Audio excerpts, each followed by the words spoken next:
Semua orang, termasuk Saipul Jamil, berhak mendapatkan kesempatan kedua. Tapi semua orang, apalagi stasiun televisi, juga wajib cari uang secara etis dan pantas. Inilah kacamata Rian Ernest.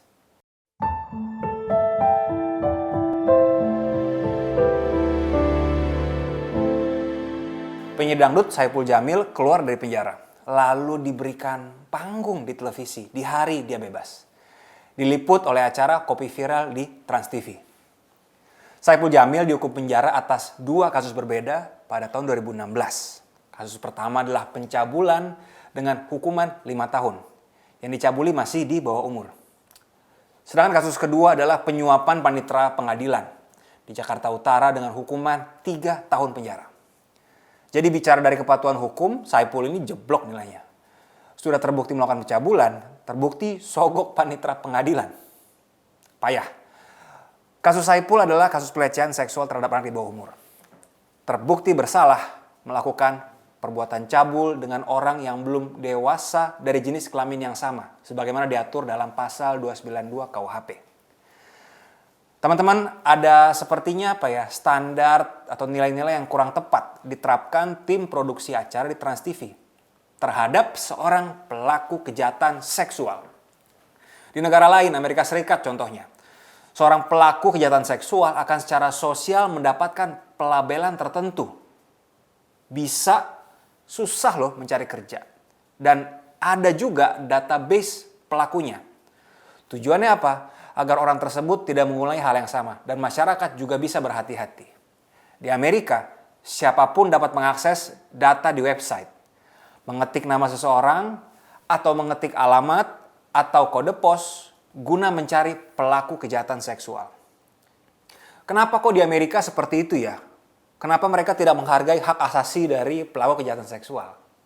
Karena di Amerika, publik melihat kejahatan seksual sebagai sebuah kejahatan yang serius. Coba deh teman-teman ketik di Google nsopw.gov. Akan lihat sendiri teman-teman, database seperti apa. Nah itu di Amerika Serikat. Tapi di Indonesia, seorang pelaku kejahatan seksual malah diagungkan televisi. Ini yang aneh. Katanya sih ada penyesalan dari pihak manajemen televisi. Melalui video ini saya tantang manajemen. Apakah berani Kopi Viral Trans TV memberikan seluruh atau setidak-tidaknya sebagian uang hasil iklan di episode Saipul Jamil kepada yayasan yang menangani korban pelecehan seksual? Berani nggak? Saya tanya. Saya sih ragu.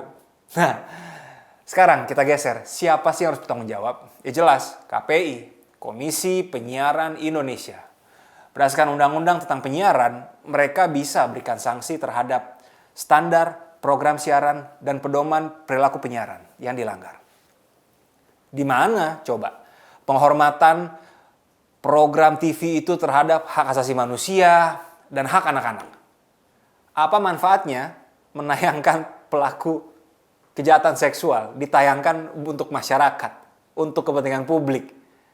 Siapa yang diuntungkan dengan glorifikasi keluarnya Saipul dari penjara? Gak ada. Di mana rasa keadilannya si pemilik program TV ini kepada para korban? Ada banyak sisi yang bisa digali oleh KPI. Dalam hal ini, daripada KPI hanya sibuk minta sensor pada aurat saja. Sebagai pembanding saja teman-teman, di 2016 KPI pernah menghukum selebritas siang di Trans 7 karena menampilkan liputan tudingan pelecehan seksual oleh seorang selebriti. Nah, apa yang salah dengan industri televisi kita? Rating. Singkatnya, menurut cnnindonesia.com, rating adalah jumlah orang yang menonton suatu program televisi per menit dan dibuat dalam persen. Nah, ini mulai masalah. Rating itu menjadi semacam mata uang dalam industri televisi dengan metode perhitungan rating yang meragukan. Bos-bos stasiun televisi pun menjadikan rating sebagai penentu suatu program itu akan terus hidup atau dimatikan. Pengiklan pun menjadikan rating sebagai penentu apakah mereka akan pasang iklan di suatu program atau tidak. Nah, prioritas semata-mata cari untung dari bos televisi menjadikan timbulnya acara-acara yang tidak mengejar kualitas. Yang dikejar semata-mata kuantitas penonton dan derasnya iklan.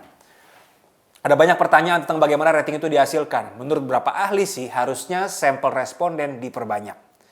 Dan penghasil rating tidak didominasi segelintir pihak yang minim pengawasan. Bukan segelintir pihak deh.